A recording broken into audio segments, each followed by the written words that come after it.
praise God for this opportunity to tell you the truth, to report, to react, and to make an appeal.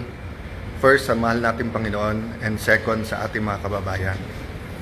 First po, ang aking pong appeal sa lahat is we start focusing on the truth and the whole truth. Half-truth, hindi pa rin po truth yon. So let me narrate the facts to you and let me tell you the truth. Magandang hapon po sa inyong lahat. First truth, hindi po magulo ang Senado. Ulitin ko po, hindi po magulo ang Senado, ginugulo po ang Senado. Iba po yung magulo, iba po yung ginugulo.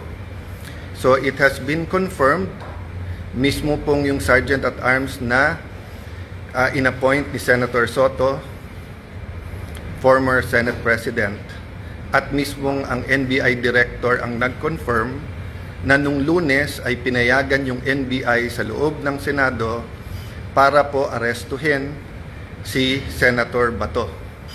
Makikita nyo ang intensyon din po ay wag po siyang pabotohin. Yun po ang intensyon. Kung ang intensyon lang po ay arestuhin siya, pwedeng mahinahon na umakyat sa session hall, magpaalam at saka iserve ang warrant. So fact number 1, katotohanan number 1, nakakalat yung mga NBI sa Senado nung Monday para pigilan si Senator Bato na bumoto. Fact number 2, masasabi ko na pong facto ngayon kasi po nagawa na namin. Fact number 2, hindi totoo po ang propaganda ng dating majority, ngayon ng minority. Yung propaganda po ng mga Dean of the Law Students, Law Schools, and I'm asking these deans to issue an apology. Naniwala po sila sa propaganda. Let me correct myself, ha? Naniwala sila sa propaganda. Yung propaganda is that the new majority is here to stop the impeachment. We received the impeachment sa gitna ng kaguluhan Wednesday night. I signed the letter yesterday, sent it to the House of Representatives, na-receive na po nila, at nakalagay sa sulat na ayon po sa rules ng Senado, kasama sa order of business sa Monday, and kung walang magque-question ng rules, at sa aming caucus nag-agree walang magque-question ng rules, ng impeachment rules, sa hanay po ng majority, o sa aming pong 13. Therefore, we can already convene as an impeachment court on Monday. So lahat po ng kinakalat nila na ito po'y lahat na nagaganap para protektahan lang po ang isang tao ay hindi katotohanan. Hindi po kami magko-convict dahil lang po sa politika. Hindi rin po kami mag-aakwit dahil sa politika. Impartial impeachment trial ang nasa konstitusyon, yun po ang balak naming gawin. So, truth number 1, NBI ang lumusob at pumasok sa Senado at nakipaghabulan sa isang senador kahit pwedeng hintayin na lang sa session hall or sa office of the Senate President. Fact number 2, ginugulo nila kasi nasira yung kanilang narrative. So, fact number 2, pwede nang mag-umpisa sa Monday ang impeachment trial. Ako nga'y medyo nababahala kasi baka gamitin yung issue na to para maraming magsalita sa Monday tapos sa amin ibabalandra kung bakit may delay sa impeachment. Fact number 3, kinausap, inimbita ko sa opisina ko, sabi ko pwede pa siya magsama pero pinili niyang mag-isang pumunta sa office. We had a number of senators there. And sinabi po ni NBI Director, he will follow the Senate and he will not arrest sa loob ng Senado. We told him to submit the warrant para makita namin. Sabi niya nung Lunes, Tuesday niya isasubmit kasama ang sulat. Pinayagan namin iuwi niya yung 10 operatiba niya, agents niya, with the condition na ibibigay niya yung spot report. Hanggang kahapon po, hindi binibigay. Ang alam ko hanggang today, hindi binibigay. Pangatlo po, sabi niya, hindi siya kikilos, hindi niya pakikilusin ng NBI nang walang coordination sa amin. Wednesday morning pa lang po, may reports na po kami na naglalabas-pasok po ang mga NBI agents. Naka-alert na po kami ng Wednesday. Pagdating po ng hapon ng Wednesday, paulit-ulit sinasabi po sa akin na meron pong NBI agents na naka-full tactical gear. Ibig sabihin po, naka-uniforme, may vest, may mahabang armas na nasa GSIS. Nagbigay ng contact person si NBI Director Matibag. Tinawagan namin yon at sinabi niya, pinapaabot ni Director, walang NBI sa Senate, walang NBI sa GSIS. Nung hapon, umakyat sa akin si General Mao at nagsabi po sa akin na may nangyayari sa mga pinto at yung GSIS ay nagsasara ng mga pinto at nagsasabing kahit senador po ang dadaan doon ay kailangan inspeksyonin. Sabi ko kay General Mao, pakianyaya sa head ng GSIS, administrator yung nagamit niya noon, I think he meant GM. Sabi ko, I'm willing to talk to him very calmly, please call him. The next thing I knew, meron na daw mga armado doon. I asked them to call NBI ulit. Sinabi na naman nila na wala. Samantalang kitang-kita na ng mga nakasuot ng NBI. The next thing we knew, may mga putukan na at akala po namin yan ay mga fireworks. Nagpuputukan na pala po sa baba. Still, they were denying that NBI yon. Kahit na yung mismong winarningan nila ay nagsabing NBI sila. So please look at the context. Alam natin under siege nung Monday or nasa loob ng Senado ang mga NBI. Alam po natin na nakipaghabulan sila. Gina-justify pa dahil ito daw po ang paraan na mag-arrest. Pagkatapos pinangako sa amin na wala daw pong NBI sa paligiran. Nandun na po ang Marines, nandun po PNP, libo po ang PNP sa labas, naging very transparent kami. Nakiusap kami na walang baril sa loob ng Senado. Tignan nyo po lahat ng video. So nung nangyari na po yun at hindi na po namin alam kung sino kakausapin dahil nagkaipitan na sa loob ng kwarto ang bawat isa, ginamit natin Facebook. Ang sumagot po ay si Secretary ng Interior na si John Vic Remulla. Dumating siya, sabi niya, please allow the police inside. Nag-usap kami, sinabi niya, secure kagad, I'll be there in 10 minutes, secure the CCTV. Agad kong sinabi, kay as soon as nakaakyat na po si Sergeant at Arms Mao, sabi ko, secure the CCTV room, huwag niyong gagalawin. Pagdating ng mga police, make sure you have 2 copies, isa sa kanila, isa sa amin, para hindi po matamper. Yun din po pinag-uusapan ng ibang senador sa loob ng room. So nung sinabi po ni Jinggoy na itago, ang ibig niya sabihin, make sure walang makakuha kung hindi po yung police. At sinagot siya nun, kung tinuloy yung video na yon, may sumagot na nakasecure na po. As soon as Secretary Remulla came, the first thing he did was kamustahin kung okay kami, kung secured yung mga senador. Then tinanong yung CCTV and then nagpaalam kung pwede i-sweep floor by floor at pumasok yung iba pang pulis. Technically, I could have said it was under Senate jurisdiction. But he gave me his word and he followed his word that this will be a investigation that is independent. So dalawa po, joint investigation to. Lahat po ng CCTV agad binigay. Pangalawa po, lahat ng crime scene hindi po namin tinago. In fact, sa GSIS hindi kami makapasok, pulis lang. Kaya bago umuwi si Secretary Remulla at si Chief PNP Nartates, hiningi ko na makapasok din po. Kasi nung una, inilalabas ang narrative ng iba na wala daw putok from the other side. Nung una, isa pa lang ang nakitang putok o bala na tumagos galing sa kabilang side. Pero nung pinayagan kami sa loob at nung pagkatapos po na inusisa ng mabuti ng PNP, nakita po na may at least 5. So what am I saying here? This is the results of the independent investigation so far. The President, and I thank him for calling, checking how we are, and assuring us that he told everyone to stand down, the military, the PNP, and the NBI. But I told him, sir, the NBI has been lying to us. Sabi niya, hindi, susunod sa kanya yung NBI. Sabi ko, sir, with all due respect, nandito naman si Sec John Vic, siya na mag-report sa'yo. So, dun sa mga nagsasabing this is stage or whatever, di ba, we allowed every single transparency measure. We allowed the investigation. In fact, pag akyat namin ng 5th floor, Kahit wala sa usapan, sabi po ni Secretary Remulla, ibaba ang mga armas ng OSAA. I saw his wisdom para nga hindi magka-enkwentuhan, para hindi magkaroon ng miscommunication or hindi questionin ang intention ng bawat isa. Pinababa ko sa mga OSAA yung mga armas. Sa 5th floor yon. We went to the first floor, nakita nyo naman yung press con. After the press con po, may nahuli na sinasabi niyang confidential agent po siya. Confirm po yan at kinasuhan na po yan. At sinabi din po niya kung sino nag-utos sa kanya na taga-NBI. It is about this time na nagsimula palang mag-iba ng narrative ang NBI. Biglang umamin na nandun at biglang may sulat daw na ang GSIS ay nag-request ng security.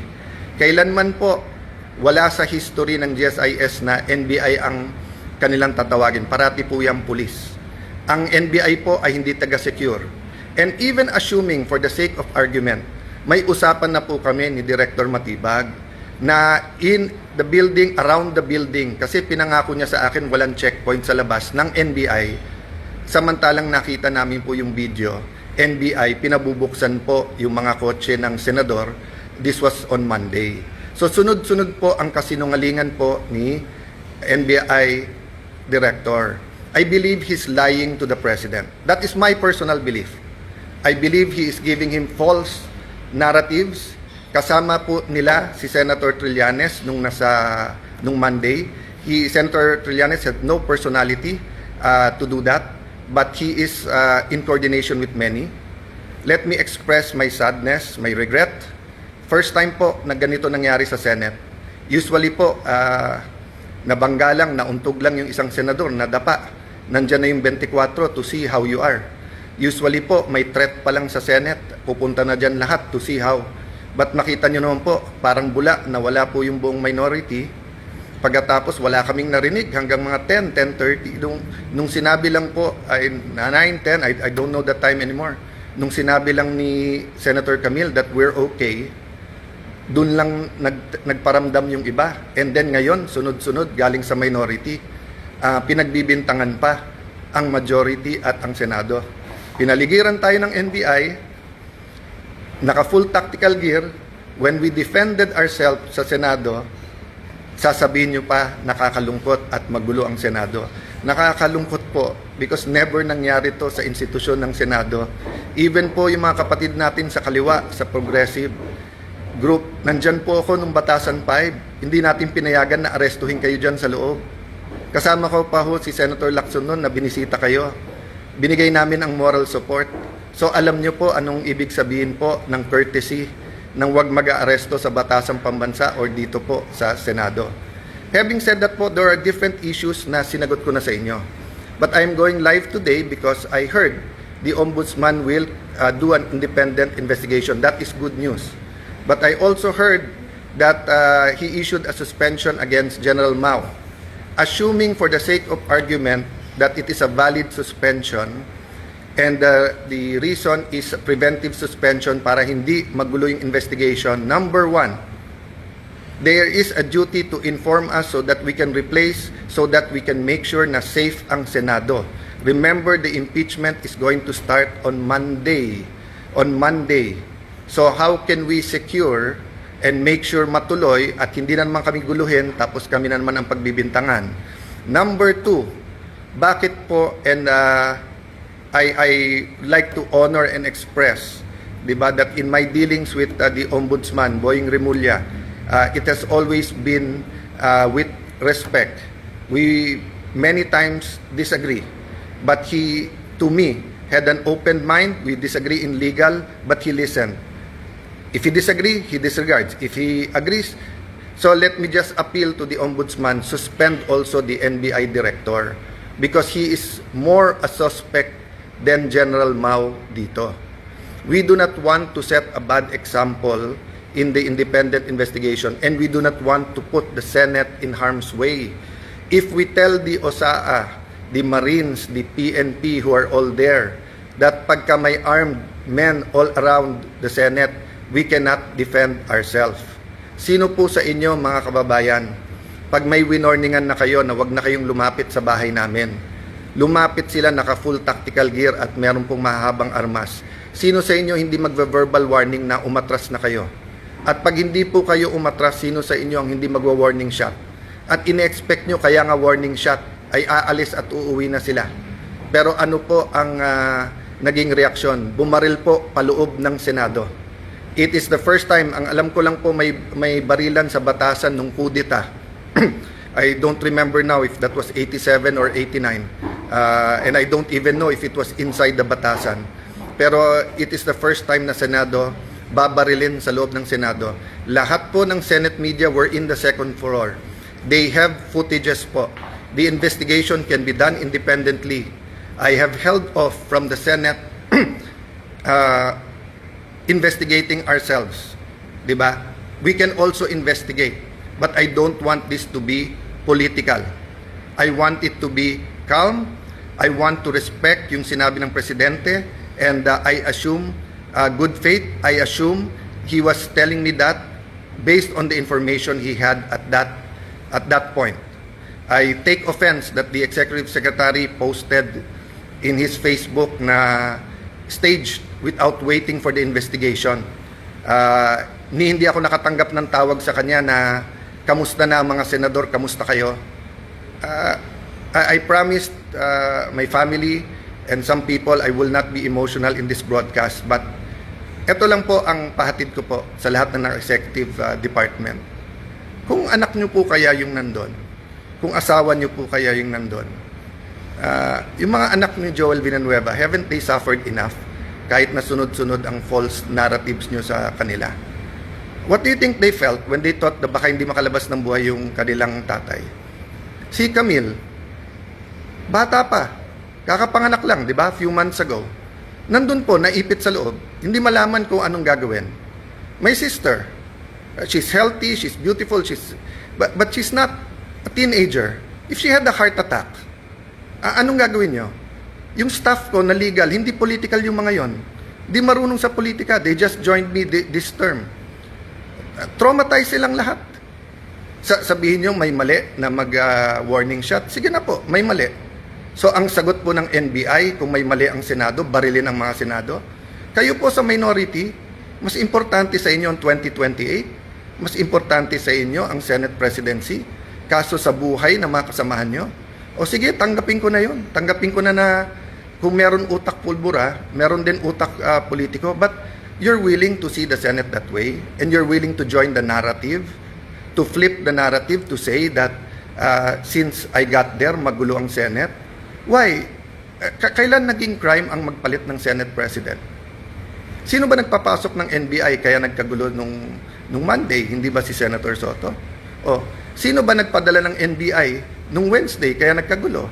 Hindi ba si Director Matibag? Sino nag-utos sa kanya?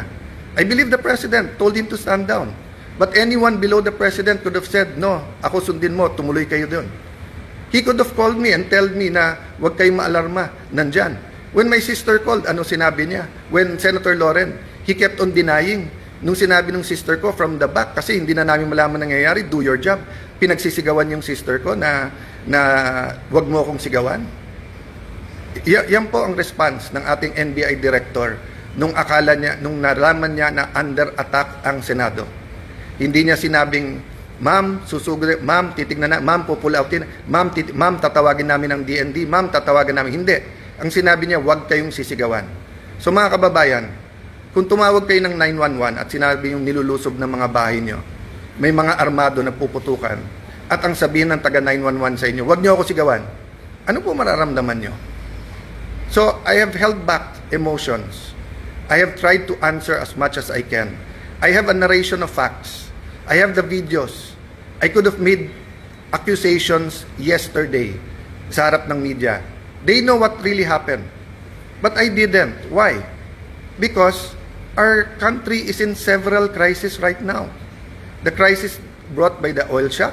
So I want the 5 or 7 bills that can help us. Tinawagan pa ho ako ng DepDev, yung dating NEDA na secretary. Kasi biglang kinancel ang LEDAC sa Tuesday at sabi ko, willing ba akong ituloy? Ikaw willing po, dahil napaka-importante to.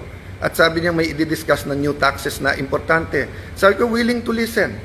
O yung pala, sinasabi ng mga kasamahan namin, kinakausap at tinatawagan at yung iba'y tinatakot dahil kailangan daw magpalit ng Senate President sa Monday. Politika na po yun, isang tabi natin yun. Let's go back to the main issue. The integrity of the Senate. The President used to be a senator. He understands this. That's why he went on national TV. I believe that's why he called. Because he wants to make sure we know in the Senate that he will not allow that.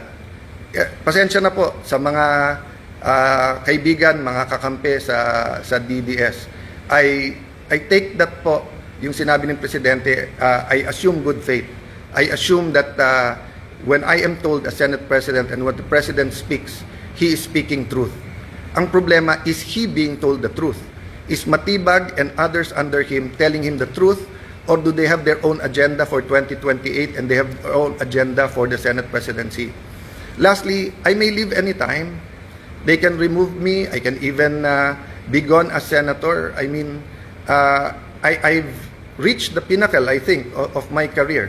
No, from councilor to vice mayor, congressman, speaker of the House, Secretary of Foreign Affairs, and now Senate President. Ano pang hihingin ko sa mundong ito?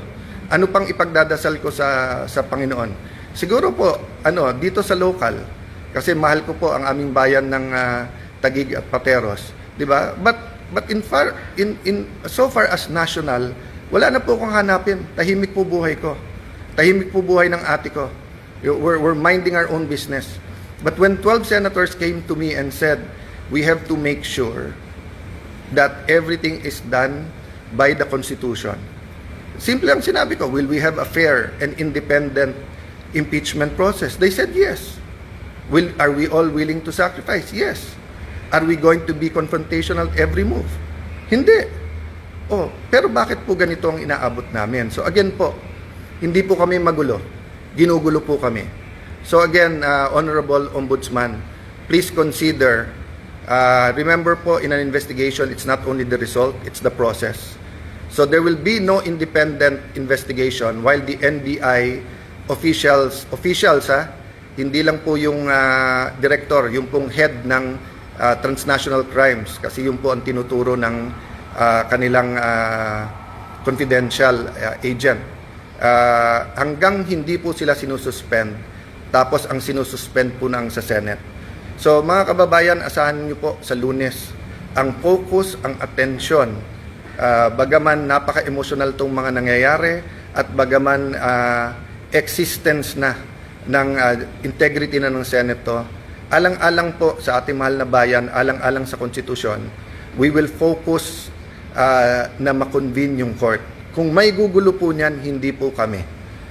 By the way po, pag convene namin as a court, pag-issue po ng summons, hindi pa ho magsa-start ang trial kasi sasagot pa ho ang Honorable Vice President.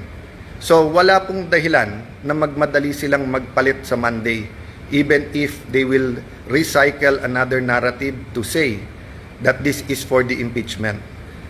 I ask our young people now, yes, there are, dati kasi pagka nag-issue ng statement lahat ng deans, ako mismo bilang idealistic na law student, kahit tatay ko mismo na idol ko nagsabi bilang batas, naswisway din po ako. Pero tignan nyo na po yung katotohanan versus po sa propaganda. Sabi ng mga deans, ang palitan daw ay para makontrol po ang impeachment at para po ma-dismiss. I'm paraphrasing, di ba? Or whatever you call it, whatever word you use it. Hindi po.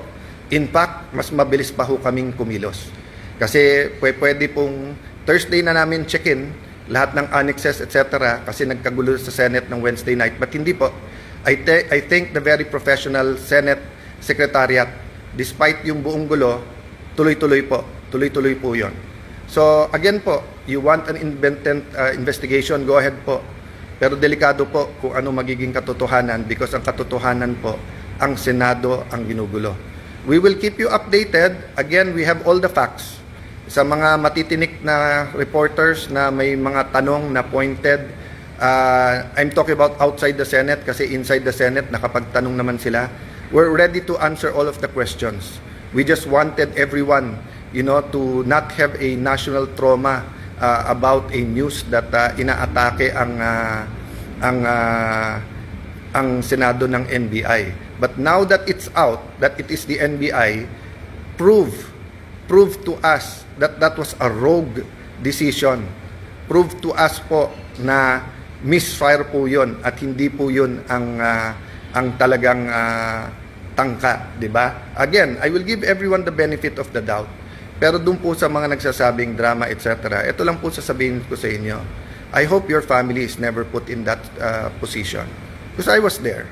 I was there and I wanted to go out and I wanted to face them. Di ba? And I saw the reaction of everyone and I watching the video. Sobrang tapang po. Hats off. I really respect po yung Senate media. Hindi kayo nagtago, hindi kayo umuwi. You ran towards danger so that people will know the truth. Kaya yung pakiusap po. Lahat ng naglalabas ng video, nakitang-kita yung katotohanan, kaya nasisira mga gawa-gawang narrative. Continue to do that.